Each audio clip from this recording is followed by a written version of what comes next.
Bienvenue à un autre épisode de Chiller chez Boulet. Avant de vous présenter les gars que vous connaissez déjà, j'ai les boys de Caïn aujourd'hui. Je tiens encore une fois à remercier Duc Alcool qui rend ce show-là possible, partenaire principal de l'émission. Je suis très, très fier de m'associer à Duc Alcool qui encourage les gens à se poser des questions, à avoir une réflexion à leur rapport face à l'alcool. Ce que Éric et moi, on a fait. Et qui est la raison pour laquelle on t'a invité aussi ici, Steve Veilleux. C'est une intervention aujourd'hui. Justement, ça fait longtemps que je n'avais pas vu Ta famille est là, ils viennent. Venez-vous-en. Si on veut faire une intervention avec Steve, je pense qu'il va falloir être 4-5 footballeurs. Ah oui, hein? D'empêcher de se rendre à la caisse de bière. Là. Écoute, c'est biologique et génétique, mon affaire. Là. C'est de famille, hein? De père en fils, on est des buveurs de bière. Ouais. Vieille école, rien de bien original, mais j'ai assumé cette facette-là de ma vie il y a longtemps. Puis vous avez créé une bière. C'était déplaisant là-dessus. Tu sais, c'est ça, je deviens un peu plus... j'ai toujours, en fait, là où j'ai mes excès les pires, c'est que j'ai tout le temps, d'aussi loin que je me souvienne, fait des shows dans un esprit de party. J'ai jamais eu l'impression d'aller travailler en faisant mon métier. Et ça a toujours été associé à faire le party, à me prendre une bière. On arrive dans une salle de spectacle, le soundcheck commence, je vais me prendre une bière parce que... C'est dans cet esprit-là. Dans cet esprit-là. Mais t'as pas d'enjeu d'alcool, tu sais, fait que ça marche, puis ça se transpose aussi dans les paroles de vos chansons. T'as fait la bière, Caïn aussi, vous avez votre bière. Ouais, on a Caïn. 2 bières, oui, tout à fait. C'est quand même drôle, Éric, sachant que tu bois plus. C'est malade. Écoute, moi, je suis comme une danseuse, tu sais, qui dit qu'il paye ses études en dansant au Grand Ballet le soir dans les bars. Moi, c'est vrai, je vends de la bière puis j'en bois pas. Fait que c'est encore plus bénéfique pour moi puis pour le portefeuille. Ouais, Il avait quand même été bon parce que quand on a fait la première bière, là, il est midi quelque part, pour ne pas la nommer, il avait fallu déguster des échantillons de bière, prendre des notes, puis il s'était quand même prêt au jeu, professionnellement. Je me trempais les lèvres. Un beau palais. Le pire, c'est que j'ai jamais été un grand buveur de bière, tu sais. C'est drôle, on s'en parlait en montant, puis aucun rapport avec la sobriété ou whatever. On s'en parlait, j'ai jamais été un grand buveur de bière, un grand buveur de vin. Moi, c'était du fort, il fallait que ça cogne le plus vite possible, le plus fast possible, tu sais. Fait que... là, ça fait combien de temps? 8 ans. Ça a fait 8 ans au mois d'octobre, en vous remerciant. Je l'ai tatoué ici, c'est le 24 octobre. Wow. Ouais. T'as vécu ça comment, toi? En fait, partons peut-être du début, là, parce qu'avec nous autres, je pense que ça peut partir de tout bord de côté. C'est clair. 15, ça fait 20 ans. 23, en fait. 23? Ici en 2000. C'est pas dur à retenir. C'est vrai, mais premier album en 2004, si je me trompe pas. En tout cas, la fondation du band en 2000, 99-2000, les premières moutures. 23 ans, vous êtes les deux de Drummondville, puis vous le représentez bien aussi, là, tu sais. En fait, je viens de Drummondville, Eric, il vient de Saint-Georges-de-Beauce. Saint-Georges-de-Beauce, exact. Simonac, je vais renvoyer Marc, mon gars de recherche. Écoute, la plupart des gens disent que Caïn vient de Drummondville, mais c'est moi qui viens de Drummondville. That's it, Il y avait notre premier batteur à l'époque avec qui j'ai fondé le band. Qui venait de Drummond aussi, mais c'est un peu les Nations Unies. Là, même là, vous êtes de la Beauce. 2 Beauce, 2 Drummond. Fait que, c'est ça. On a commencé. Prends le temps de saluer vite John Anthony qui est pas là parce qu'il est déjà venu sur le podcast à Barouette, puis on avait juste 3 micros. C'est ça. Mais John. Tu sais, des longs cheveux. Oui. Les cheveux de prince, puis tout. Hey, mais vous êtes tellement le fun à voir en show. Puis tu parlais de l'esprit festif. Il doit y avoir une énergie aussitôt que vous rentrez à quelque part parce que les gens s'attendent à cette énergie-là de vous aussi. J'imagine qu'ils vous le remettent bien. C'est-tu quoi, cette énergie-là part la minute où on met le pied dans le truck, je pense. Même pas sur scène, tu sais. Quand on se réunit pour faire de la musique, c'est là que tout le monde est le plus heureux, tu sais. Puis moi, un pied dans le truck, c'est parti, le monologue, puis tout ça. Même des fois, je suis brûlé. Il faut quasiment que je me mette un suppositoire pour la voix, pour avoir de la voix, pour jouer le soir, parce que tout le long, je jase, puis tout ça. Donc, je pense que cette fête-là commence le jour qu'on se réveille, qu'il y a un show le soir. Moi, je viens fou. Là, ce qui était important et un bon défi, comme il y a eu des changements dans le band à travers les années, ça a été de recréer un esprit de band. Parce que nous autres, on n'a jamais voulu... On n'a jamais été des pigistes. On est 2 gars de band. C'est très familial. C'est une mentalité de band. Tu nous as jamais vraiment vus dans des shows télé ou des trucs comme ça parce qu'on l'a jamais vraiment fait. On a toujours fait de la musique pour faire de la musique, aller en région, aller vers les petits villages, tout ça. Fait que l'esprit familial et convivial d'un band, on l'a recréé avec la nouvelle mouture dans les 6-7 dernières années. Ouais. C'était bien important pour nous autres qu'il y ait un noyau, une solidité, une stabilité dans Caen, même si on a dû faire des changements. Puis effectivement, quand on prend la route, c'est pas seulement un spectacle. Évidemment, les gens nous leur donnent, nous refilent dans le show, mais ça reste une grande messe, une grande communion de tous les instants. Puis c'est quoi Parce que 23 ans, puis tu sais, 23 ans, puis c'est loin d'être fini, là. Tu sais, vous venez de sortir El Grande Torpedo. Yes, c'est bon. Avec Laisse les bons temps rouler, tu sais, qui pogne, qui roule à la radio. Comment tu fais pour perdurer dans le temps? Ça a poudre, man. Ça a poudre. Mais depuis 8 ans, tu fais comment? C'est ça, exact. Non, sérieusement, je pense que tant et aussi longtemps qu'on va avoir l'énergie pour le faire, le fun aussi. Tu sais, des fois, je vois, tu sais, justement, on est des gars de band, des bons vivants. Puis, tu sais, je vois des bandes, des fois, que c'est plus organisé, tu sais. Ils sont organisés pour leur carrière, puis tout ça. Nous autres, on est arrivés comme 4 kids, puis il a été comme le vent nous poussait, puis c'est la seule affaire qu'on fait comme du monde dans la vie. Oui, mais il s'en passe d'affaires pendant. Tu sais, vous commencez ce band-là en 2000, 99-2000, comme tu dis. Fait que là, vous passez à travers, tu sais, je sais pas, vous aviez quel âge, mais tu sais, début de l'âge adulte, après ça, trentaine, 40 d'années, début vingtaine. Là, les enfants, les ci, les ça, les ruptures, tu sais, peu importe tout ce qui peut arriver pendant 23 ans. De garder ce noyau-là, de garder cette qualité musicale-là. Vous avez aussi, tu sais, vous jonglez avec des vous faites partie des meubles là, dans la musique. Il y a des hits, tu sais, Embarque ma belle, etc. Là. Comment tu fais pour que tes nouvelles tunes aussi deviennent intéressantes alors que tu as autant de classiques? Ben, il ne faut pas que ça soit cérébral. Tu sais, le secret, souvent, les gens nous le demandent, on ne le connaît pas, mais la passion des premiers jours est toujours là. La naïveté des premiers jours est toujours là. Puis on essaie de la transposer dans l'écriture. Moi, quand j'écris, je n'essaie pas de penser à un créneau, un format. Le moins mécanique possible. Non, il faut vraiment que ça soit organique, justement, à fond.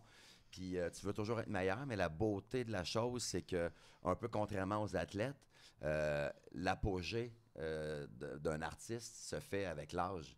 Tu sais, ta carrière n'est pas sur 5, 6, 7 ans, parce que ton corps va être à son meilleur.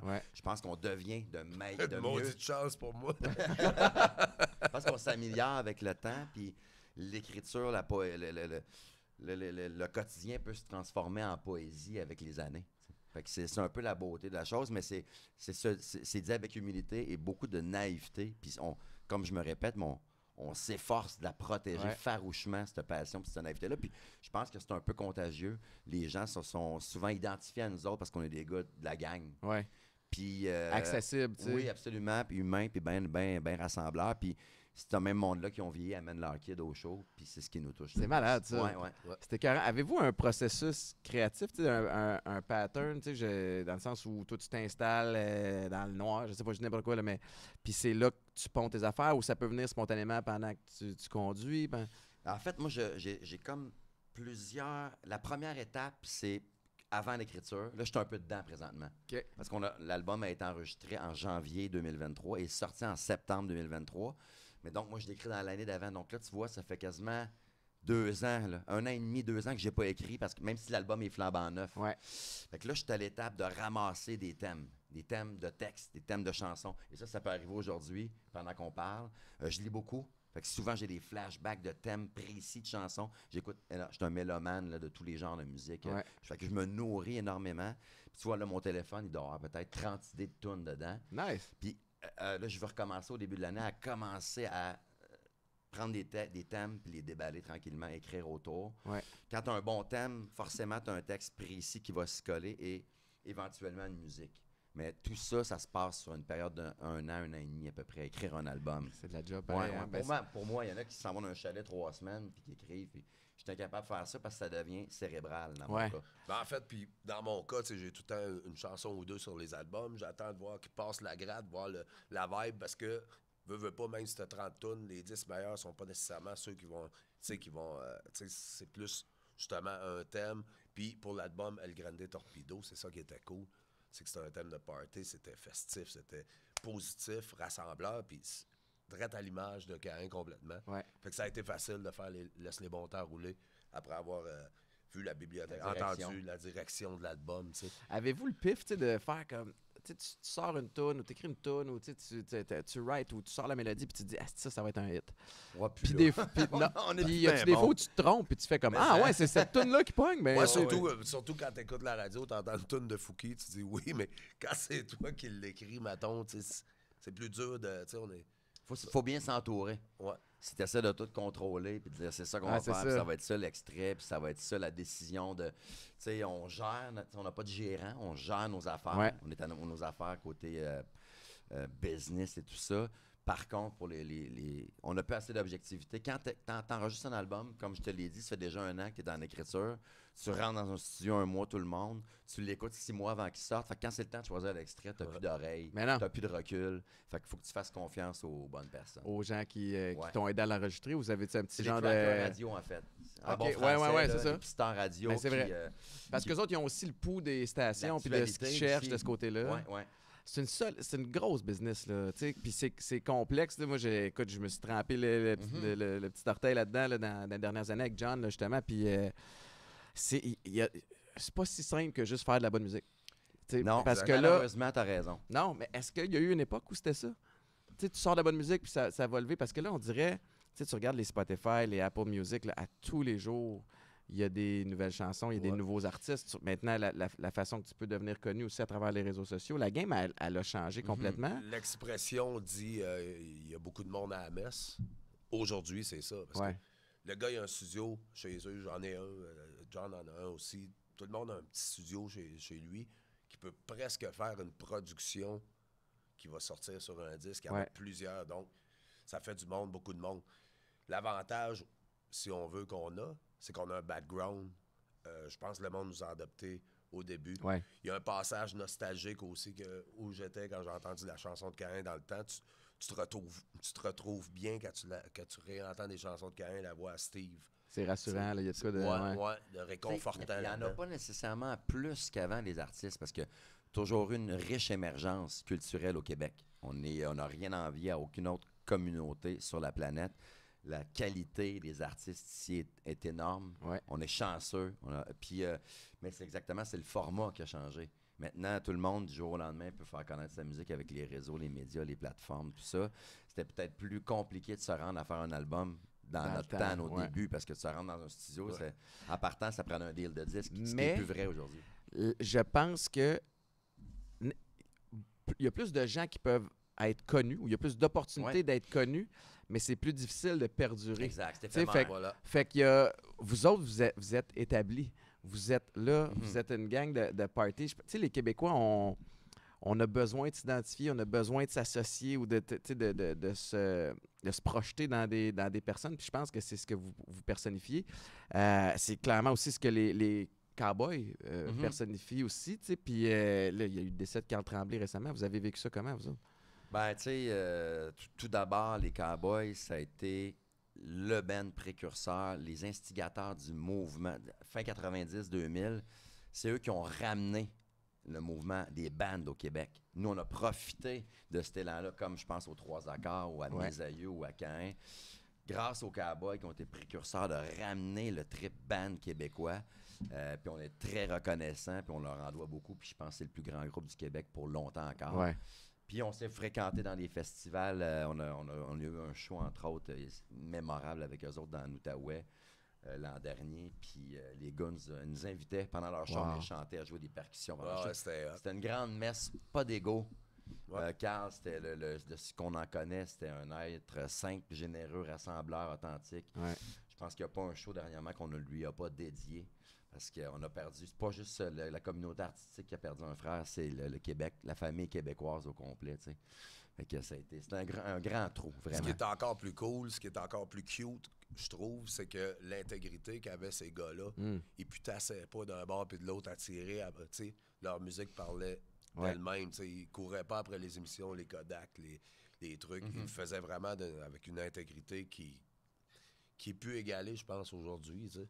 En ondes, à Week-end, il y a Pascal Morissette, qui est mon collègue radio, qui disait, ça m'a marqué, il dit, tu sais, je me souviens pas d'être embarqué dans mon auto puis d'avoir m'a dit, je vais écouter du cowboy. Tu sais, c'est pas un gars qui est comme moi, là, que c'est pas le plus calé en musique.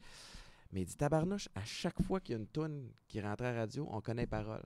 C'est la même affaire en ce qui me concerne avec Cain. Tu sais, comment tu fais pour en arriver là? Je comprends qu'il n'y a pas de calcul, il n'y a pas de formule mathématique puis de stratégie, mais ça en est quand même venu à ça, tu sais. Ben, moi, comme mélomane, comme consommateur de musique, ce que j'écoute, faut que ça soit top mélodique. C'est la mélodie qui me tatoue le cerveau. C'est le volet catchy un peu de ça. Très, très catchy. Les hooks, c'est super important. Comme Laisse les bons temps rouler. Là, la tune à part, là, tout le monde la connaît déjà. Exact. Fait que pour moi, c'est important. Tout ce que je consomme est comme ça, peu importe le genre, que ce soit hip-hop, du punk, du québécois, du métal, peu importe. Faut que ça ait une portée mélodique. Fait que c'est sûr que ce que je vais écrire, forcément, c'est un peu que ce que tu manges. Hein. On est ce qu'on mange, mais on est ce qu'on consomme en musique aussi. Wow. Fait que tout ce que j'aime comme mélomane, ben, veux pas, ben, c'est ce que je serais incapable de composer quelque chose de linéaire, même avec la plus grande poésie du monde, ça me toucherait pas. Ouais. Fait que c'est sûr que les vers d'oreille, ben, je les consomme beaucoup avant de les écrire. Puis merci, c'est un beau compliment. Ben non, mais c'est vrai. Puis j'imagine que vous le ressentez aussi dans vos shows, le monde se met à chanter avec vous autres, puis le monde trip. Tu sais, mais 23 ans, vous êtes ici aujourd'hui, le monde devant vous encore, mais il y a des up and down aussi. C'est quoi les plus gros défis que Cain a surmonté, ou même vous autres individuellement? Là? Ben, je pense que la plus grosse affaire qui pourrait arriver dans le cas de Cain, c'est que Steve me dise page blanche, il se passe plus rien dans l'écriture, parce que ça part toutes des chansons, tu sais. Puis même les chansons que j'écris, c'est lui qui m'est feed. C'est-à-dire, je m'inspire quand même du mood, qu'on reste dans la même vision. Je pense que tant qu'il va y avoir des chansons de l'inspiration, Cain va rester. La santé, c'est sûr. Non, mais 100%. Mais dans 23 ans qui viennent de suivre, c'est quoi les moments les plus toughs? Les tapes sur la gueule, on en a eu. Là, hein? Premièrement, puis on dit ça, on est content de la place qu'on a dans le portrait, tout ça, mais on n'a jamais eu vraiment de tape sur l'épaule de l'industrie, vraiment, des critiques, de la je cherchais un mot pour ne pas dire clic, mais je viens de le dire. Mais je comprends, là, la petite gang de l'industrie. Oui, exactement. Puis, nous autres, on a toujours fait nos affaires un peu en sauvage. C'est la beauté d'un band, c'est que tu n'es pas obligé de te mêler aux autres tout le temps. Tu es un band. T'sais. On parlait des Cowboys tantôt, c'est le meilleur exemple. Puis, mais tu sais, il y a toujours... notre place est continuellement, contrairement à ce qu'on pourrait penser à refaire. Fait que, je savais pas ça. Souvent, on s'est pas fait inviter souvent dans cette gang-là. Puis en vieillissant, de toute façon, on n'a plus le goût d'y aller. Mais ça reste des bien petites épreuves par rapport à tout ce qu'on a vécu ensemble comme chum. Il y a eu des détox, il y a eu des séparations, des moments de solitude extrême. Je viens de finir, j'en parle beaucoup ces derniers temps, la biographie de Matthew Perry, qui est incroyable, qui m'a touché. Puis il y a tellement de points en commun à petite échelle avec notre vie parce que on est des grands angoissés de la solitude. Propose-nous de chanter devant 25 000 personnes, puis de mettre le feu là-dedans, puis de faire chanter tout le monde, aucun problème. Mais une soirée tout seul chez nous devant la télé, ça peut être le désastre. Ou propose-nous un petit 2 ans de pandémie supplémentaire. Je pense que... ça a été tough. Je m'en remets personnellement à peine. J'ai encore des réflexes en moi, des mécanismes de me lever des fois en me disant qu'est-ce que je vais faire de trop de temps, là. De trop avoir eu de temps sans savoir quoi en faire, là. C'est-tu parce que, tu sais, des fois, puis tu le sais, là, en thérapie, là, des fois, on se gèle à travers les activités, la job, le ci, le ça, parce que t'es pas bien avec toi-même. C'était-tu à cause de ça ou c'est à cause que t'avais pas le mode... contact. Plus de valorisation. La tape dans le dos. Aller voir ton monde qui te nourrisse. Plus d'échanges, plus de... Trop de temps. Comme Félix Leclerc l'a écrit, la meilleure façon de tuer un homme, c'est de le payer à rien faire.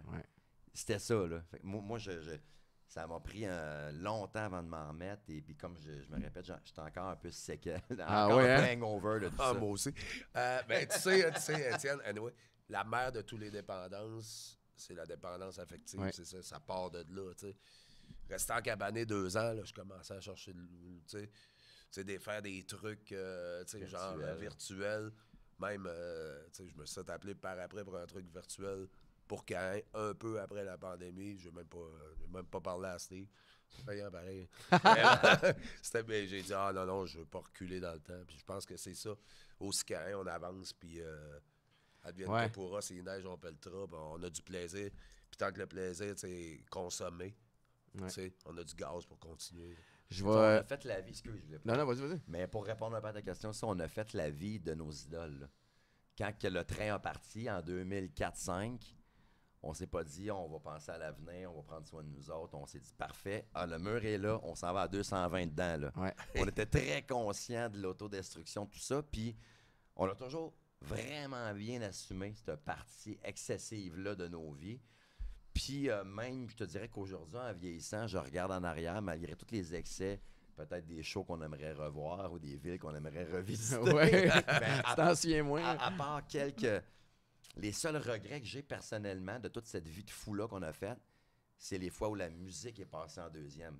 C'est pas des regrets personnels. Ouais, je comprends. Le party, je suis content d'avoir fait la vie que j'ai grandi avec Kurt Cobain puis Johnny Cash, moi qui étaient deux vraiment modèles d'auto-saboteurs. Ben là, c'est ça, mais ils faisaient de la Christie de bonne musique, fait que ça devient une espèce de dualité. C'est dur de jongler avec ça, j'imagine. Quand ça a parti, je voulais le faire comme mes idoles. Fait que je regrette pas. Mais évidemment, quand la musique a été un peu bafouée, tu dois toujours respect à ta musique. Ouais. Et aux gens qui te permettent de la cultiver. Mais tu sais, le seul regret je pense qu'on aurait pu avoir, c'est, mettons, les enfants de côté, les blondes de côté. Je pense que Steve a été un bon exemple là-dessus. C'est pas pour te licher, là, mon argent est fait. Là. Mais tu sais, Steve a été bon là-dessus parce que quand c'était le temps des enfants, quand c'était le temps de la blonde, on revenait à la maison, on était capable d'avoir un certain équilibre. T'sais. Moi, j'ai perdu l'équilibre à un moment donné. Ouais. Puis je pense, au travers de ça, il y en a qui le perdent dans le travail. Après ça, oui, certes, j'ai arrêté de boire et tout ça, de consommer, mais après ça, il fallait que je retrouve mon équilibre parce que je l'avais sacré dans le travail. Ouais. Puis tu sais, j'étais comme, OK, il faut que je trouve le juste milieu. Je pense que ce qui fait que tu survis encore, que tu peux encore avoir, tu sais, que tu peux consommer, c'est que tu as tout le temps gardé cet équilibre-là. Moi, c'était... Puis ça te prend quelqu'un dans le band qui est capable. Mais je vais sauter sur l'occasion de poser la question Éducalcool de l'émission. Encore une fois, Éducalcool au BNL, qui existe depuis au-dessus de 35 ans, qui encourage les gens à se questionner. Puis là, je veux dire, je peux pas manquer cette occasion-là. T'es sobre depuis 8 ans. Ouais. J'aimerais ça que tu racontes ton parcours vers la sobriété. Puis, Steve, toi, comment tu l'as vécu? Tu sais, parce que, clairement, si tu avais été pareil, Caïn serait peut-être pas ici aujourd'hui, dans le sens où ça prend ce moteur-là, parce qu'il y a du beau là-dedans dans l'excès. Puis ça prend une espèce de, des fois, je ne veux pas dire grand frère, mais le gars qui est capable de te mettre la main sur l'épaule puis de t'accueillir là-dedans puis de t'aider. Comment ça s'est manifesté tout ton bord? Ben, en fait, en partant, Steve, des fois, prenait 2 semaines, 1 mois pour être sobre, pour reprendre un peu et survivre à tout ça. Et à chaque fois, je disais à Steve, c'est plate, tu peux pas faire de rock si t'es pas chaud. J'amenais complètement en furie après Steve, embarque dans le truck, moi on revient après le show, je bois pas, on va faire ça clean. J'étais en guerre. Pour toi, c'était pas... ça contre nature. C'était contre nature. J'ai tout le temps eu cette façon de penser-là que tu peux pas faire de rock si tu bois pas, si tu te gèles pas, tu sais. Fait que, puis têtu comme je suis, orgueilleux comme je suis, j'ai tout le temps pensé, puis des fois, ça me revient, tu sais, j'ai une vision comme, OK, le rock est géré, je fais du rock autrement, OK. Tout le monde en bénéficie de ma sobriété, même le band qui, des fois, tu sais, Steve aimerait ça retrouver pareil son partner de rock, son allié droit, tu sais, qui a disparu à un moment donné. Même à un parenthèse, tu continueras après, et rester tout à son honneur aussi colon. Et pour le bien du band. On est aussi tata dans la sobriété. Le problème, c'est qu'on n'a plus d'excuses, tu sais, des fois, de dire, c'est pas j'avais vu. Non, c'est ça. C'est ça, pareil. J'étais un peu chaud. Non, c'est ça. Fait qu'il est aussi rassembleur dans le band avec le monde. Il n'a pas changé. Fait que ça n'a pas eu d'impact du tout négatif. Au contraire, comme tu dis, ça aurait peut-être été... Peut-être que le char a pris le bar. Puis même des fois, le lendemain d'un... même le soir d'un show, shooter à tout le monde, là, j'encourage presque ça. Là, je suis comme... Ça va à l'encontre un peu de mes affaires, tu sais. Puis le lendemain matin, à l'hôtel, je m'enfle la tête en repartant de là. Mais je me dis, j'aurais peut-être pu être cheerleader d'un autre côté, tu sais. Mais tu sais, je veux pas... empêcher le plaisir à tout le monde parce que, justement, Steve a l'équilibre de prendre une bonne brosse de vieux boc sans dépasser. Moi, c'était le firmament. Ouais, c'est ça, puis ça arrêtait plus. Ça arrêtait plus. Là. Mais c'était un autre. Puis je te lève mon chapeau parce que, tu sais, je pense à 2 sphères, là, principalement, où j'ai l'impression qu'arrêter de consommer est plus difficile que dans d'autres domaines. Ceux qui travaillent en restauration, puis ceux qui travaillent en musique. Ouais. Tu sais, parce que le sport, il y en a là, de l'excès. Je pense que dans tous les jobs où tu as de la performance, ben, on regarde, mettons Place Ville-Marie, là, on sait qu'il y a de l'excès là-bas aussi, là, tous les avocats et les cabinets de ce genre-là. Mais c'est pas encouragé, ou c'est pas socialement accepté pas non plus. C'est ça. Ouais. Alors qu'en musique, tu as raison, c'est ça, c'est le mot, c'est glorifié. C'est normal de voir un gars arriver avec la bouteille de whisky ou la bière dans les mains, la cigarette, puis se mettre à chanter. Il y a même un volet qui est cool là-dedans. Fait que, tu sais, ça a-tu été, tu penses, t'as-tu eu le vent dans la face un petit peu plus à cause de ça en arrêtant? Ben, au début, je me questionnais parce que dans le catering, dans les accompagnements, quand tu arrives dans une loge, tu as 2 bouteilles de vin, 2,24 de bière, puis une bouteille de fort. Puis c'était pas, on m'a dit, en thérapie, tu feras pas de miracle. Juste si les gars veulent se soigner, ils vont voir un miroir avec toi, puis ils vont se soigner s'ils en ont besoin, whatever. Ouais. Mais jamais j'empêcherais ça. Tu peux pas imposer. Jamais que je ferais ça. Puis, tu sais, même au début, j'en parlais pas mal de la sobriété. Puis, je me suis tapé ses nerfs à un moment donné. Là, après 3 ans, j'ai arrêté de dire, je veux dire, j'ai pas de leçon à faire à personne. Puis, je pense que si quelqu'un me voit, ça lui fait du bien. J'ai eu des milliers, puis j'exagère pas, des milliers de messages que, bon, justement, ça revient à ce que tu dis. Si toi, tu fais du rock, t'es dans un band, puis ils viennent d'écouter le film de Motley Crue, puis t'es capable de t'en sortir, ben, je pense que je suis capable moi aussi, tu sais. Puis je pense que c'est ça qui a fait du bien au monde, puis je garde ça de même, tu sais. Low profile. Ah ouais. C'était-tu délicat, toi, au début? Tu faisais-tu attention? Parce qu'on dirait que, pour l'avoir vécu, là, quand tu sors de thérapie, t'as des chums, ils savent plus comment se tenir, là. Fait que là, même encore aujourd'hui, je vais être au resto, puis juste, c'était correct, je me commanderais un verre de vin, Étienne. Hey man, moi, ça me merci de le demander. Là, c'est super, je comprends l'intention, mais fais ce que tu as à faire. Je suis correct. Mais d'un début, j'étais plus fragile. Est-ce que tu faisais une attention particulière? Ça n'a pas duré longtemps. Parce que le premier jour qui est sorti de la détox, on jouait. Oh shit. À la sortie, il a pas allé chez eux, revenait. T'étais-tu nerveux? Ah ouais, c'était comme, honnêtement, là, c'était comme si je jouais tout nu. Là. J'étais comme, j'arrive dans la loge. En même temps, pas le temps de trop réfléchir. Tu sors de thérapie, c'est tu rentres dans... C'était où, mettons? C'était-tu dans un bar? J'ai fait le coin de Québec. Non, c'est une salle. C'est une prévention à Lévis, prévention du suicide en plus. Ouais, c'est un show bénéfice. J'étais à moitié mort à la fin. Puis, tu sais, j'arrive là, tu sais, c'était comme... Ouais, au moins, c'était une salle de spectacle, un show bénéfice. T'étais pas aux danseuses. Ouais, c'est ça. Exact. Ben, tu sais, oui puis non, j'étais encore fragile. J'avais gratté une coupe de bobo. Tu sais, j'étais frais du jour, mettons, frais thérapie. Ouais. Fait que j'étais pas mindé à ça, mais j'étais pas mindé à ce qui s'en venait, c'est-à-dire arriver dans là, je vois tout ça. Pas la routine d'avant-show. Ouais, la routine, puis souvent là, ça commence. Puis tu sais, les gars, c'est comme j'avais dit, là, les gars, hey, allez-y, let's go. Là. Puis je me rappelle qu'au premier souper de ce show-là, j'avais commandé comme une limonade par loyauté. Puis que 2 minutes après le show, j'étais sur une bière. Ah, c'est clair. ma loyauté. T'as montré que tu comprenais son enjeu. Il y a eu une bonne volonté de 5 minutes. Mais il n'y a rien comme aussi... C'est parce qu'à un moment donné, tu sais que c'est tellement encouragé de boire dans la société. Tu en as partout. Tu rentres dans un dépanneur, tu sais, c'est ça. Fait qu'il va falloir que la personne soit capable de dire non. Ce qui est tough, c'est que des fois, c'est des décisions qui sont impulsives. Moi, tu sais, je sais pas toi comment ça s'est passé, mais ma première thérapie, je l'ai faite en 2011, puis j'ai chuté, rechuté, up and down, des fois des petites périodes de sobriété jusqu'en 2017. Tu sais, fait que j'ai eu un 6 ans où d'essais-erreurs, puis à des fois me convaincre, si je suis capable, puis là, finalement, je le suis pas. Ouais. Toi, as-tu arrêté Cold Turkey? Net frais de sec. Wow. Net frais de sec.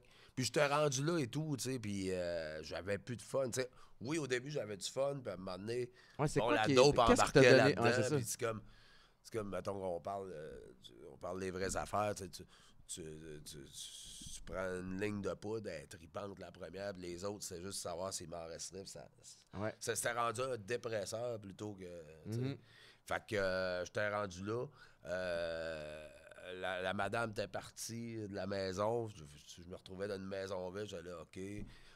J'étais allé en voyage, j'avais pas vu une minute de mon voyage. C'était dans la chambre à sniffer. Là, ouais, c'est ça. Fait que, ouais, ou foiré. Là. Puis j'étais comme, OK, je pense que c'est le bout. Puis flacon de pilule à côté du lit en cas d'extrême angoisse. Fait que là, j'étais comme... C'était un esprit de cocktail, mais je l'ai vécu, ça, avec. Les pilules, toutes sortes de pilules, là, pour essayer. Puis finalement, tu te rends compte que, Chris, je mixe toutes ces substances-là pour essayer de filer bien. Alors que si j'en prenais aucune, je filerais bien. Mais c'est fucké. Puis... Mais c'est une dépendance, c'est tough. T'es accro psychologiquement, mais moi, ce qui...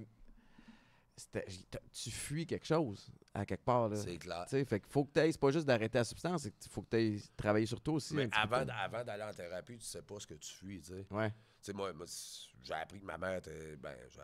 Je savais, mais je le verbalisais ça, je le nommais pas, que ma mère était plutôt particulière quand on était jeune, tu sais, puis bon, c'était pas normal, puis il a fallu que je gobe ça, puis après ça, que je pardonne à ma mère avant de sortir de thérapie, après ça, ça a fait du bien, tu sais. Puis je pense qu'en partant à ça, puis, tu sais, je me faisais vieillissant aussi, puis je voulais continuer le rock, c'est ma porte de sortie. Même quand je foirais limite, c'est encore c'est la musique qui est la meilleure d'autres. Quand je rentre les deux heures sur le stage, ça part, puis c'est comme si j'étais junkie. Il y a moyen d'être rock'n'roll autrement qu'en se détruisant. Tu peux être rock'n'roll sur un stage d'une chambre à coucher aussi. Là, non, mais il y a plein d'autres... une chambre à coucher, c'est un bon point. Ça a été une affaire. Là. Moi, je paniquais. Inspiration et chambre à coucher, c'était deux de mes worried épouvantables en sortant. Du coup, mettons, puis j'étais célibataire en sortant, j'étais comme, c'était plus rough, mettons. Oui. Tu t'en vas cruiser, puis tu couches avec la fille, excuse-moi, là, mais tu sais, c'était comme straight pipe de même. C'est rough en estique. Réapprendre à faire l'amour à jeun, c'est pas facile. Je te dis, parce que t'as jamais le petit feeling, le petit whoop. Là, tout ce que tu fais, c'est en pleine conscience et connaissance de ce que... Fait que c'est comme tu te lèves lundi matin puis tu s'en vas coucher avec la fille du Publisac. C'est quasiment ça, mais en mode rock'n'roll. Fait que t'es comme... Alors, ben, tu sais, j'exagère. J'ai pas pas d'appréhension. Mais bon, fait que non, c'est ça. Puis l'inspiration, ça a été le top 1. Là, j'étais là. Tu es encore capable d'écrire des tunes. Finalement, ça se fait. Oui, ça se fait super bien, sauf qu'au début, c'est un apprentissage pareil, parce qu'on est très, très, très... Steve le sait encore plus que moi. Quand tu écris une tune, tu es très critique, puis c'est de l'ouvrage d'écrire une tune, puis de ne pas revenir dessus, puis d'essayer de la laisser de même avec toute son innocence que tu avais. Mais quand tu es étourdi un peu, là, tu es plus, plus slack un peu sur la tune, puis tout ça, là, je me disais... Puis moi qui est tellement, des fois... trop structuré, puis je suis comme, ça va être plate. Ça va être trop dans ma tête, ouais, c'est dans le feeling. Là. Fait que finalement, mais c'est un apprentissage. C'est clair.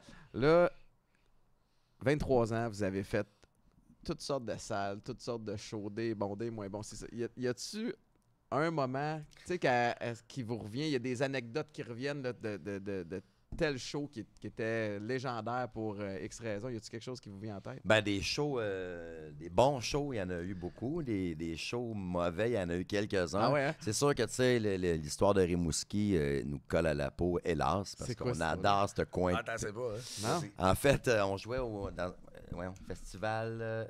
les fêtes de Saint-Laurent. OK, c'est ça. Les grandes fêtes de Saint-Laurent, ouais. Ça, c'est l'été. Super festival à Rimouski. Comme énormément de gens, OK, on arrive là. Nous, on revient des îles de la Madeleine, la Gaspésie. Super, tu sais, c'est le paradis, là. C'est des plus beaux coins du Québec, back-to-back. On a le vent dans les voiles.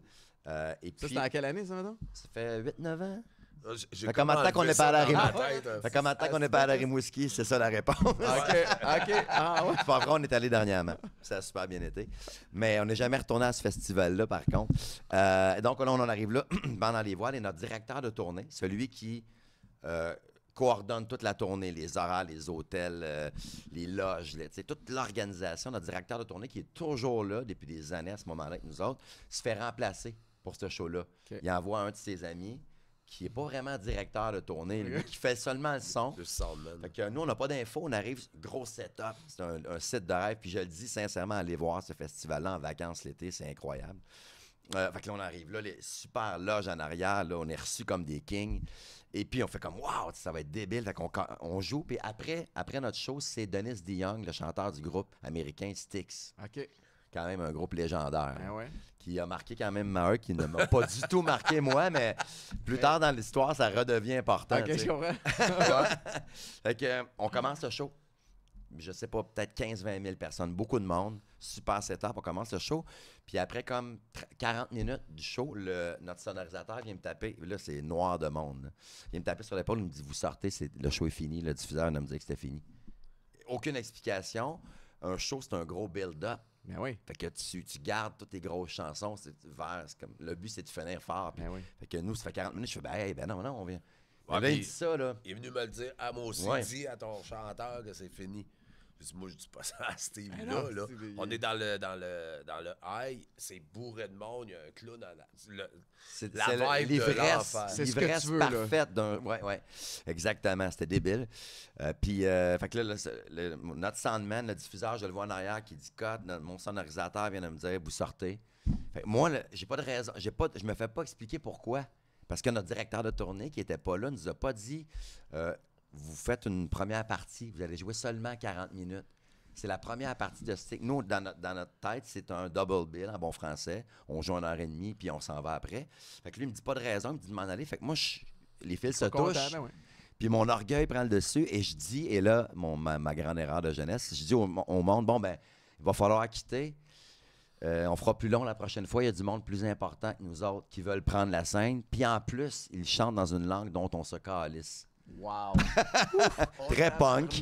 Mon background punk a sorti là. Et là, tu as eu un espèce d'effet dans la foule, tu sais. Mais c'est une erreur que j'ai faite, d'émotivité, là. Je referais jamais ça. Puis en plus, là, on a sorti de scène, on a joué en Marc Mabel. Les gens, je me rappelle encore, les gens ont super réagi à l'ovation avec Marc Mabel. Puis là, je dis au diffuseur, regarde, on aurait pu.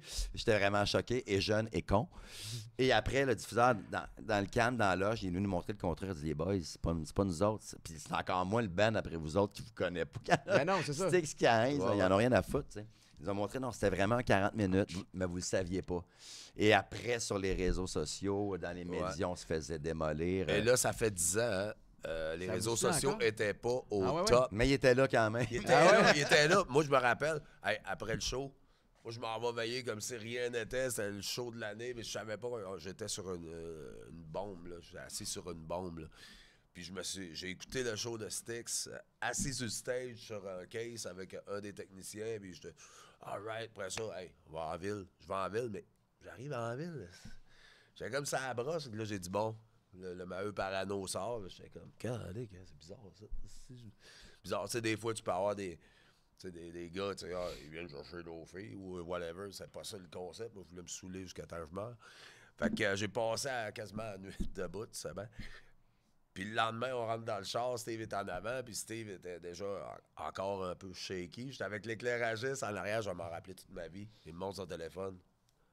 Et c'est parti sur les réseaux sociaux, là. Oh shit. C'est parce que là, la porte était ouverte à tous les haters de notre musique. Voilà. Tous ceux qui ne nous connaissaient pas aussi avaient une bonne raison de dire espèce de gang de petits prétentieux. Puis là, les gens nous envoyaient des clips de Sweet Madame Blue de Styx en voulant dire, vous vous attaquez à ce symbole-là.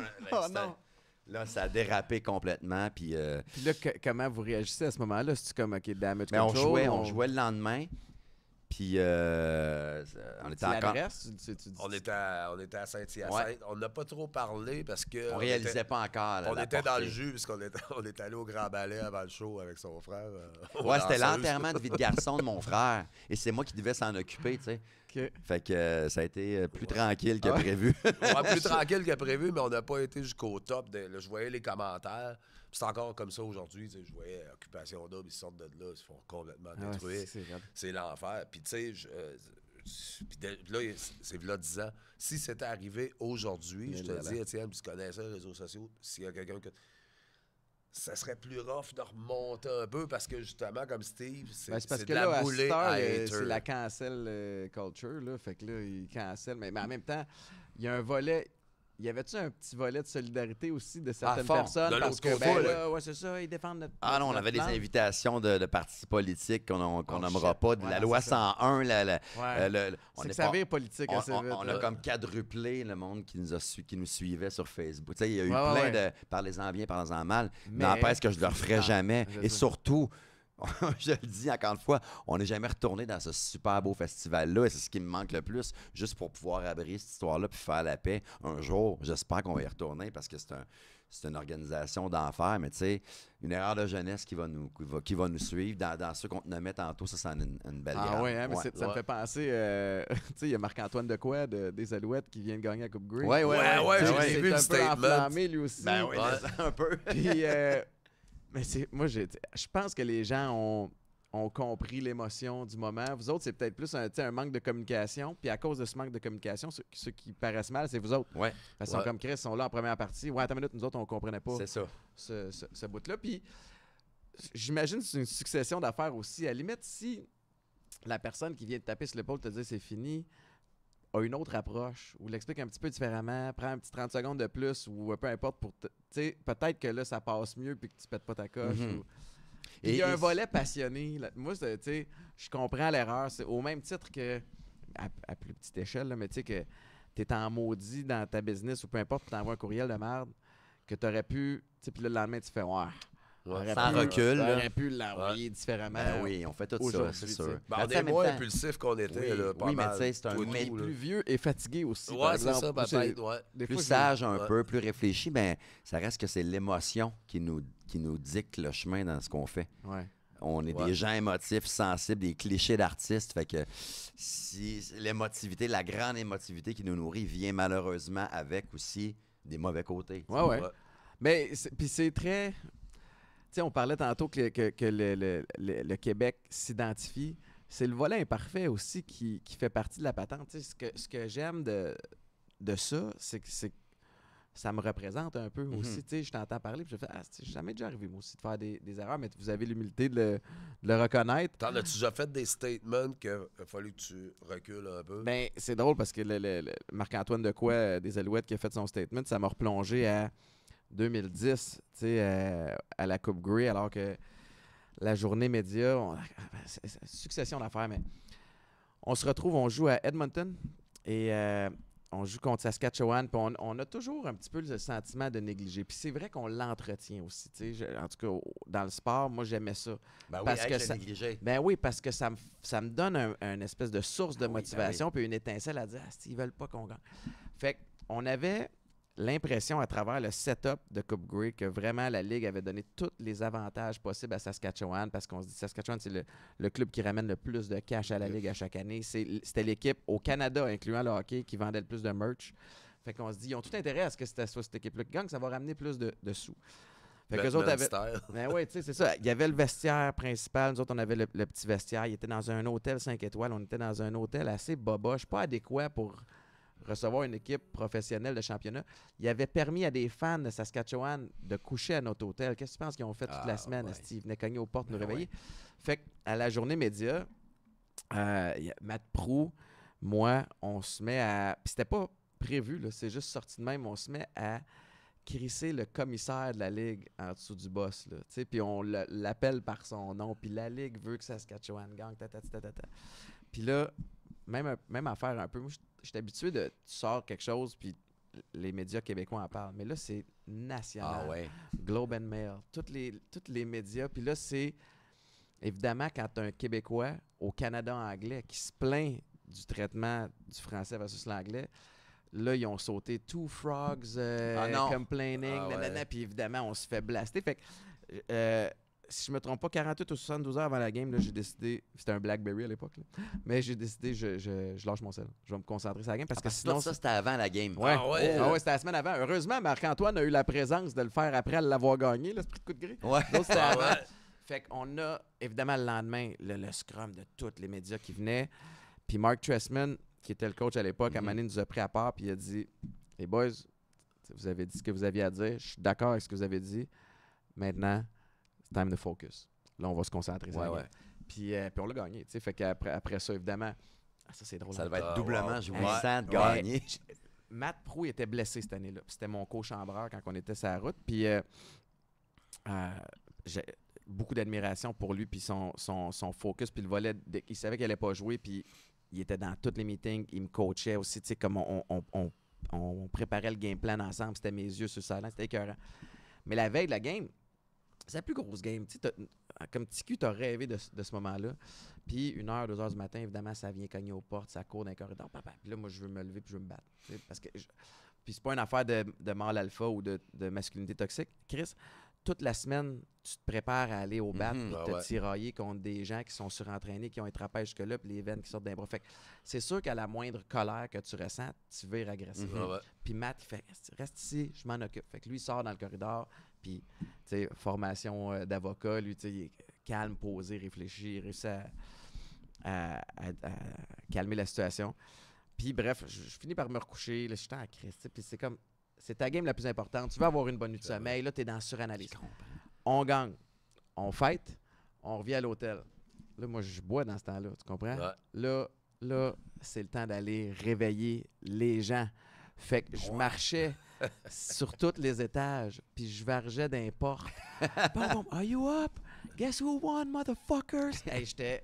Puis c'est pas drôle, là, parce qu'il y en a là-dedans qui avaient booké dans l'hôtel, mais qui s'étaient pas levés dans la nuit. Là, c'était comme bouler, si tu reviens. Fait que bref. C'est très bon, ça. Ouais, anecdote de route. Mais vous venez d'avoir des anecdotes de route. Ben, hey, je sais pas si tu vas te souvenir, on n'a pas parlé souvent, je sais pas pourquoi. Maintenant, on était dans un festival en Abitibi. Puis dans ce temps-là, on amenait nos guitares dans les chambres d'hôtel après les shows.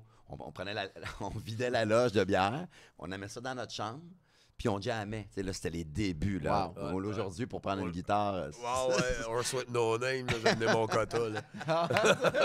Puis on se demande toujours pourquoi on n'a pas été invité. Tout le monde en parle, mais je pense que ça vient de là. On avait, sans le savoir, comme voisin de chambre, ou très proche, Guillaume Lepage. Il a le même événement que nous autres. Nous autres, on ne sait pas, on fait le party, on est jeunes, 20 quelques années. On joue, on fait du bruit. Ça, c'était en Abitibi? Il devait dire il y a un tournoi de hockey sur l'étage, mais on était 4. Ouais, puis il a su le lendemain que c'était... Ils n'ont pas 12 ans. Ouais, c'est ça. Il a su le lendemain que c'était nous autres. Puis en passant devant notre chambre le lendemain, quand je pense pas qu'on s'était couché vraiment, il disait à voix haute, là, franchement, manquer de respect comme ça. Puis tu sais, il était choqué, le monsieur, il n'avait pas dormi beaucoup. Et ce même festival-là, c'est un festival des hommes forts. C'était à Rouen ou en tout cas en Abitibi. Et dans ce même festival-là, on se couche pas de la nuit, tout ça. On va déjeuner au restaurant le lendemain, toutes des petites tables, genre un peu cafétéria. Puis là, on est vert, on n'a pas dormi, on mange. Puis ça, puis à un moment donné, il y a une main qui me tape sur l'épaule, une main là, d'ours, tu sais. Puis qui me dit étiez-vous sur le party toute la nuit? Je me retourne, c'est Hugo Girard. Oh fuck. La dernière personne que tu vas avoir réveillée. Moi, je me lève, je dis... Ah non, OK, c'est bon. Rentre tes troubles. Il nous a dit, mais là, il est parti, il nous a tenu comme 10 secondes pour nous faire freaker un peu. Puis il est parti à rire. Il a dit, ben non, c'est bien correct, les boys. Bon appétit. Là. C'est ça que tu sais. Une nuit avec beaucoup de dégâts de ces. Ouais. Mais ça, c'est ça. Ton directeur de tournée, il va falloir que je choisisse un hôtel. Ah, c'était épouvantable. Non, mais c'était épouvantable. Les directeurs de tournée étaient des nounous, des gardiennes surtout. On en a eu plusieurs directeurs de tournée. Ah ouais, on a passé une coupe. C'est ça, ils sont partis en burn-out. C'est clair. Oublie ça, mon gars. Là, tu partais en tournée, là, tu sais. C'est souvent, bon, la loge va être prête, puis tout ça. Nous autres, c'est vraiment de la gestion de... Là, ça doit être plus smooth. Ça doit être plus smooth maintenant. Ouais, ben en fait, on n'a plus vraiment de directeur de tournée. On s'arrange avec ça. Ouais, mais tu sais, très smooth. Moi, le vice, comme je le dis tout le temps, je vais toujours rester fondamentalement vicieux. Là. Fait que je suis encore quelqu'un qui va... Mais tu sais, on n'a pas l'entour. On a beaucoup plus d'expérience, puis on choisit. Tu sais, la beauté de vieillir, c'est la liberté de choisir, en quelque part. Ouais. Fait que, tu sais, c'est aussi de choisir ses gars. La musique reste toujours en priorité. On a du fun ensemble, on rit. C'est pas un party. On le fait parce qu'on s'amuse quand ça arrive. Man, sérieux, dans le temps, ils nous invitent aux Junos, mais on est dans le pic de notre party, OK? On a été invités en nomination aux Junos. Bon, à Toronto? C'était à Saskatoon. Saskatoon, okay. Tu vois, on a... Bon, fait qu'on arrive là, festif, mon gars. Ça peut être festif, Saskatoon. Ça pouvait l'être pas mal partout. C'est ça. 5 quelque chose. On nomme la brosse de l'année. Premièrement, on est dans l'avion, il y a 2 invités qui gagnent un concours. On est complètement de même dans l'avion. Dans ce temps-là, tu pouvais plus boire dans les avions. Fait on tank dans l'avion, on débarque, on oublie quasiment les invités. Puis là, on s'en va sur le tapis rouge, l'autre est chaud. Là, il voit Jim Cuddy de Blue Rodeo. Qui est mon idole. Enfin, je vais te voir, il se met à genoux devant lui. Je suis comme, non. OK, on est next level. Après ça, j'ai mon drummer, l'autre bord, qui parle à Bob Rock, le réalisateur de Metallica, comme si c'était son chum de toute la vie. C'était un peu n'importe quoi. C'était n'importe quoi, là. On continue à tanker. Puis je te jure, Étienne, la nomination passée, on n'a même pas. En fait, moi, je suis pas allé au gala. Il y a quelqu'un qui est venu me reconduire pendant le gala à ma chambre. Oui, il a reviré de bord. Oui. Je me suis fait suggérer de quitter, alors. Oh, tabarnane. Ouais. Qu'est-ce qui s'est passé? T'étais écoute, arraché. On virait fou. C'était un gros. L'avion, l'aéroport, l'avion avait déjà commencé. Puis toute la journée du gala, c'est des parties, des 5 à 7, une cérémonie de ci, un tapis rouge de ça. Fait que c'était.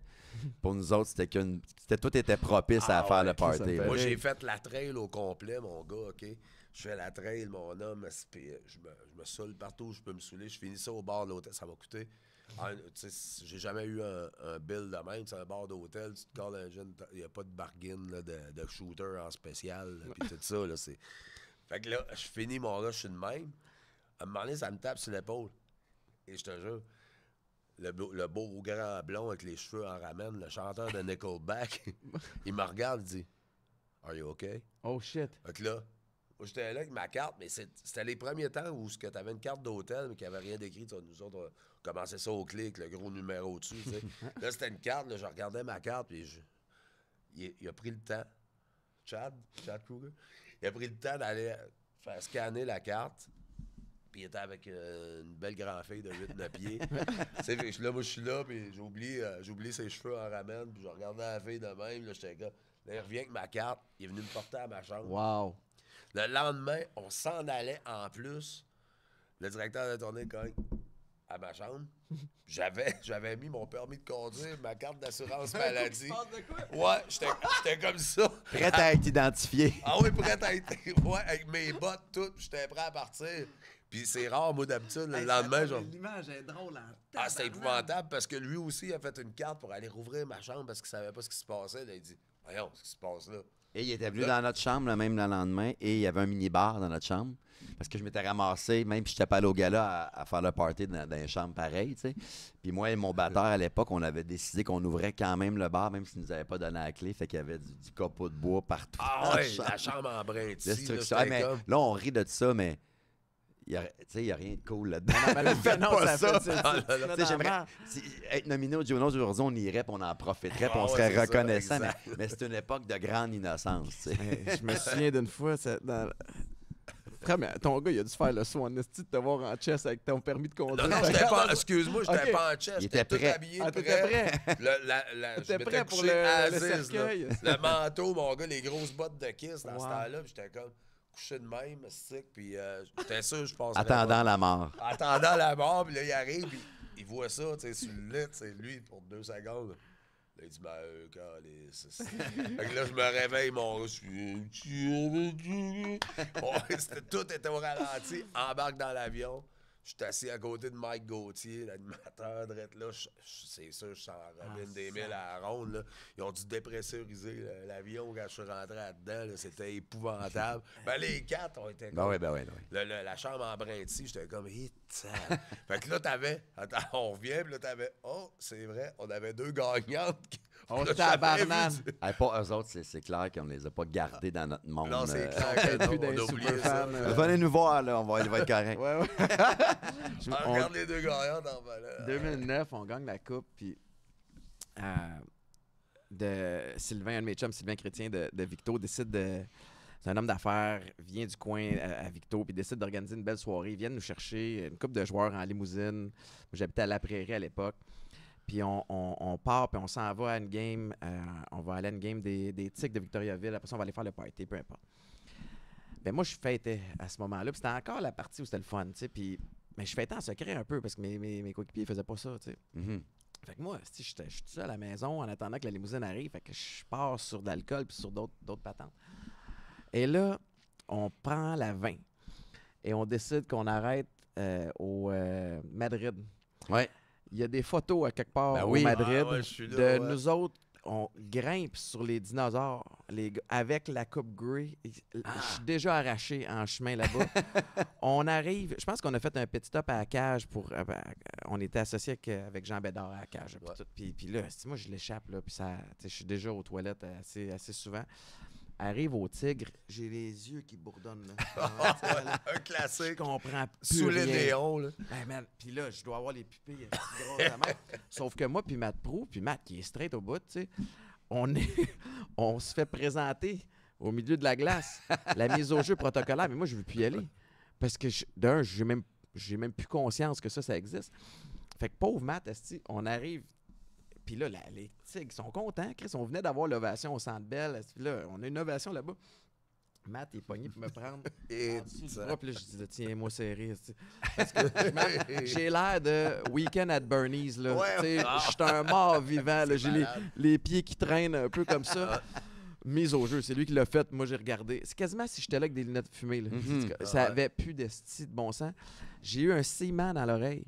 Pendant 4 jours après cette soirée-là, tu sais, quand tu as trop poussé tes affaires, fait que je peux en rire aujourd'hui, mais tu sais, le lendemain, le down de ces soirées-là, où tu te remets en question. Des fois, tu te dis, il me semble que c'était justement là que j'aurais dû être tout. Il y avait pas, t'as pas vu de signaux encore à ce moment-là, Boulay, que c'était peut-être le temps d'arrêter. Quand tu finis ta soirée, puis tu te dis, mais pour qui je me prends? De me sacrer une volée de même. Devant tout le monde. Boulay. La honte, c'est. Ouais, mais en 2006, on gagne le band de l'année à la disque, mais pas pire. On avait une prestation à faire pendant le show. Fait qu'on se tient pas pire. Là, on s'en va. Band de l'année, on vire fou. Là, dans ma tête, c'est comme, check ben ça, mon gars. On avait un bar qui s'appelait l'Office. Papineau, Ontario. Pop Jacques-Cartier. Pop Jacques-Cartier à Montréal. J'étais comme, ça a été, mon gars, le party du siècle. T'sais, on dirait qu'il fallait saboter ça parce qu'on avait gagné un Félix. C'était épouvantable, mon gars. En plus, toi puis le batteur m'aviez clenché. Les gars s'en vont déjeuner que le Félix, mon gars, ça a la grosse brosse au petit resto familial en face. J'étais comme, oh! Ah non, on dirait que c'était tout le temps ça. Mais au moins, on avait attendu après. Mais on dirait qu'on pouvait pas commencer à fêter sans être chaud. On pouvait pas commencer à savourer sans être sa brosse. Ouais. C'est pas comme... Je peux pas en profiter tant que je serais pas sur le party. C'était un peu bizarre comme raisonnement. Mais vous êtes bon, parce qu'il y en a qui s'y perdent vraiment, dans le sens où tu as frôlé avec pas à peu près, tu as même passé de l'autre bord, mais tu es revenu. Fait que il y en a là à cette heure, mais j'ai l'impression, je sais pas. Je regarde les jeunes sportifs. On a, je pense à 2 gars présentement qui sont dans la NFL, là, Benjamin Saint-Just, il y a Mathieu Bergeron aussi. J'ai eu la chance de les rencontrer. C'est des gars brillants en tabarouette. C'est ils s'entraînent fort, mais sont intelligents, sont posés, ils ont un beau réseau autour de nous. Alors que, Chris, moi, à l'époque, là, j'étais un esti de loose cannon. Puis c'est drôle parce que tantôt, tu as parlé que tu as grandi sur Nirvana, sur Kurt Cobain, c'est ça. Moi, un des premiers livres de foot que j'ai lu, c'était Lawrence Taylor. Lawrence Taylor était linebacker pour les Giants de New York, puis le titre, le sous-titre de sa biographie, c'est Living on the Edge. Puis là-dedans, il raconte comment c'est un esti de monstre sur le terrain, mais en dehors du terrain aussi, il était là. Il se faufilait pendant les camps d'entraînement fermés pour aller faire le party. Il revenait, il pratiquait. Puis, Chris, ça, j'ai fini par le faire. Chris, aux Alouettes, man, on était en camp fermé à Sherbrooke. Puis là, c'était vers la fin de carrière. Puis je commence à consommer, mais j'avais du monde qui venait me chercher en arrière du complexe. Je marchais un petit bout dans le bois en arrière du complexe. Tout le monde était couché pour une pratique le lendemain. Je m'en allais fêter au Living à Sherbrooke. Puis après ça, je revenais, dormais une couple d'heures, j'allais pratiquer. À un moment donné, c'est pas de même. Tu feras pas long feu comme ça. Mais t'avais-tu, mettons, sans les nommer, là, mais t'avais-tu des partenaires dans l'équipe? C'était principalement solo, mon affaire. Là, mais il y en a qui fêtaient, là, qui prenaient un coup une fois de temps en temps, évidemment, dans le sport, mais pour l'autre niveau, là, c'est un autre level. C'est un maillon. Je pense que le fait que, en tout cas, je dois me tromper, là, je parle de travers mon chapeau, mais le fait que les joueurs de football aux États-Unis, comme de hockey, vont aux études en même temps, au college, après ça, à l'université, ça doit tempérer, je pense. Parce que toi, tu devenais freelance en arrivant... Puis moi, j'ai été l'inverse toute ma carrière, jusqu'à peut-être 1 an ou 2 avant la fin. C'est-à-dire, je buvais pas beaucoup, je faisais attention, parce que je partais dans l'esprit que moi, je suis pas assez bon en partant pour espérer avoir du succès. Puis, fait que j'étais vraiment Dr. Jekyll, Mr. Hyde. Puis là, à un moment donné, j'ai commencé à goûter à certaines substances, j'ai commencé à fêter. Puis j'étais encore bon, ne sachant pas que c'était sur du temps emprunté. Un peu mon affaire. Fait que je me suis comme vendu l'idée un bout de temps que est-ce que je suis vraiment Iron Man, là? Tu comprends? Ouais. Fait Je peux que, pas m'arriver. Mais non. Je peux pas débarquer. Chris, On pense toujours je ça. suis tellement rendu bon au foot, esti, que je peux m'éclater esti, pendant la semaine, puis je vais quand même gamer. Je vais être un baller. Puis là, mané, la vie a une façon assez particulière de t'apprendre des leçons. Exact.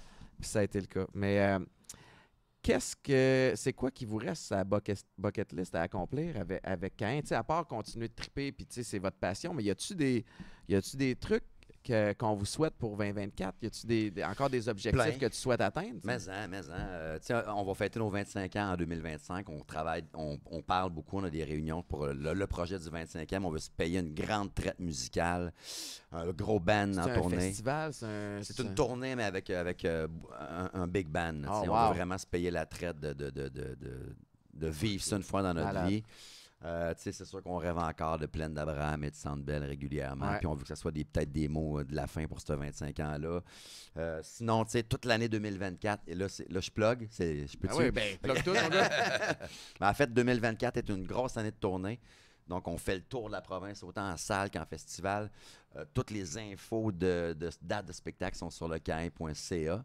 Sinon, sur les réseaux sociaux aussi, Cain Musique, Instagram, tout ça. C'est une grosse année de tournée. Puis sincèrement, c'est ce qu'on souhaite jusqu'à la fin de cette band-là, c'est de repartir. Moi, j'écris encore des chansons, puis j'en insomnise les nuits, dans le but, le seul et unique but de reprendre la route de la tournée. Fait que c'est tout ce qu'on peut se souhaiter. Puis tant mieux si les gens suivent, mais je pense qu'on va le faire, peu importe la façon, jusqu'au bout. Puis autant que le 4-5 ans, si tu nous avais invités ici, je t'aurais dit, ça va peut-être être une tournée d'adieu, un point final. Maintenant, pour le point final, on ne le voit plus pour cette band-là. Puis c'est ça qui est la beauté de la chose. En plus, on amène de la belle jeunesse en John Anthony, qui n'est pas ici, qui nous montre comment ça marche un Pagette. On est encore au Pagette. Un fax. Un fax. On était au fax, au Pagette, puis on avait un MySpace. Puis on est arrivé, il nous a mis un peu tu sais, les gars, vous n'avez pas d'Instagram. Fait que là, c'est ça. Fait que là, tu sais, c'est le fun. Ça amène aussi du beau torque. Que John soit là, puis aussi il vous aime beaucoup. Ça a été salutaire pour nous d'inviter John à joindre Cain. Des fois, c'est vrai qu'il y a un moteur en tabarnouche. Puis je peux pas m'empêcher de vous remercier aussi pour ce que vous faites pour Justin, pour Justin Legacy, là, qui fait vos premières parties. J'étais avec lui en fin de semaine. Il trippe au bout. Nous autres aussi. On a ri. Tu sais, à chaque fois qu'arrive quelqu'un de nouveau sur sa tournée, je ressors tous mes vieux lots de 20-25 ans. Là, j'avais un nouveau public. Justin et son guitariste Brandon qui sont extraordinaires. Puis on a ri un coup. Ça fait partie du pétrole, la locomotive de ce tournée-là. Puis je pense que c'est juste un méchant bon petit gars à part ça. Bon, t'as un gros talent. Puis tu avais fait une surprise aussi de sa gang. Vous êtes allé sur le stage avec, là? C'est une dernière tonne. À un moment donné, j'allume là-dessus. Je dis, on devrait aller le rejoindre puis repartir après ça, le show de... Non, un bon petit kid, sérieusement. Je pense que le seul point négatif à tout ça, c'est que quand il va repartir en tournée avec d'autres mondes, il va trouver ça vraiment plat. On a vraiment bien rigolé. Ça va y montrer c'est quoi les standards. On l'a déviergé, mettons. C'est correct, ça. Surtout, c'est ça. Moi, je veux le garder straight aussi. Là. Non, mais dans ça, c'est correct. Attends, là, Étienne, à la défense de John... un moment donné, on était dans un bar lugubre et un moment donné, John, tu sais, on commence les shooters, ces affaires-là. Puis John, on était avec Brandon, le guitariste, Justin, et on commençait à focusser, là, il nous voyait, là, les yeux rivés sur Justin. OK, on te le scrape comme il faut. Puis John a demandé, m'a mis la main sur l'épaule, il dit « Non, pas mon chanteur. Il fera dur en dehors. C'est vrai. Après, pas avant. Après. Il dit, puis pas devant tout le monde. J'ai dit, c'est pas pire. Fait que, aussi, je pense que ça peut aider. Il est protecteur. On l'apprécie beaucoup. Puis c'est un gars de famille aussi. Là, je sais pas si vous avez la chance de rencontrer ses parents puis sa gang. Tu vois, il y a des bonnes valeurs alignées. Puis clairement, ça fit avec vous autres. Mais merci beaucoup de faire ça parce que d'avoir des gars qui sont établis, qui ont votre... qui ont votre nom, tabarnouche, qui ont votre prestance, qui endossent puis qui donnent un coup de main. Là. Tu sais, comme je disais à Justin, à chaque show, il rend le show meilleur. Fait que c'est même pas un cadeau qu'on lui fait. C'est win-win. La soirée qu'on passe, autant nous autres que les gens qui viennent voir le show, est juste meilleure. Fait que un jour, on va lui demander de jouer avant. That's it. Je vais faire ma plug aussi. Justin Legacy sur toutes les plateformes de streaming. Caïn qui nous aide à le mettre sur la map. Puis lui qui fait aussi une très, très belle job. Là. C'est un peu ça. Puis je pense que c'est ça votre force aussi. Là. Puis quand on a commencé à faire des shows avec lui, ce qu'on disait, c'est rock la place. Casse-toi pas la tête. Puis ça va faire des petits. Il y a quelqu'un qui va t'entendre, qui va vouloir te booker ailleurs. C'est ça. C'est ça. Vous autres, vous arrivez à quelque part, là, le monde se souviennent peut-être pas de l'ordre de vos tunes, mais ils se souviennent de comment ils ont vécu leur soirée, puis ils veulent le revivre quand vous revenez dans le tout coin. Tout à fait. Puis je pense qu'en mode aussi acoustique de guitare avec Justin, ça donne le goût d'aller voir plus que ce qu'il donnerait avec un band au complet. Je pense que c'est bénéfique. Puis je vois John rôder au travers les diffuseurs. Puis je pense qu'il fait bien parce que je pense qu'il gagne à être connu. Justin, là, on l'a adopté là, officiellement. Vous êtes hot. Merci, boys. Yes. Merci pour tout. Y a-tu de quoi que vous voulez plugger? Enfin, comme vous voyez, c'est shameless plug ici. Là. Vous parlez de ce que vous voulez. C'est la tournée, c'est cain.ca. C'est le merch. Le merch. Pour les cadeaux de Noël. Pour les cadeaux de Noël. La boutique cain.ca. Tout est là. La bière. La bière aussi. La Midi quelque part, distribuée un peu partout au Québec. On salue la gang de Saint-Arnoul qui nous ont permis de faire d'une blague une bière. Puis la canette est super belle. Puis les gens l'aiment vraiment. C'était supposé être distribué à quelques places. Finalement, c'est dans comme 300 quelques. Fait que c'est un beau trip. Puis voilà, Gourou. Gourou, on les salue. Gourou, c'est ça qui m'appuie en tournée. C'est utile en tabarnouche quand tu bois plus. Tout à fait. Je pense que c'est la meilleure option parce que c'est plus bio un peu. Puis tout ça. Ça va pas nécessairement bio avec ma face, mais je pense que ça va avec ce que ça donne. C'est superbe. Là. On a bien du fun. Puis, venez nous voir en show. On est super contents parce que la tournée de rodage qu'on vient de finir était à guichet fermé d'un bout à l'autre. Puis la vraie tournée commence en février. Justin Legacy va être dans la tournée février, mars, avril aussi. Puis je vais être là une couple de dates. Let's go. Quand tu veux venir nous voir, on a encore le fun qu'on avait au début. Malade, merci infiniment. Si tu te sauves des arbres pendant le show, là, je m'en vais te chercher. C'est bon, on va se backer. Merci tout le monde d'avoir été là. Je vous invite à suivre et Cain et individuellement Steve Veilleux, Éric Maheu. Let's go, mon Instagram, le Maheu d'Amérique, là, il y a à peu près 3 personnes. Il faut que tu l'entretiennes. Toi, c'est ton nom. J'y vais même pas, en fait, je pense. C'est encore pire. Je me tiens loin de ça. Allez suivre Cain d'abord. Allez suivre Cain. Merci, Duc Alcool, encore une fois. Ben choyé de vous avoir dans la famille. Évidemment, le fit est très, très cohérent avec les messages que j'essaie de véhiculer. Puis, merci, boys. Yes, merci à la prochaine. Ciao, tout le monde. Bye bye.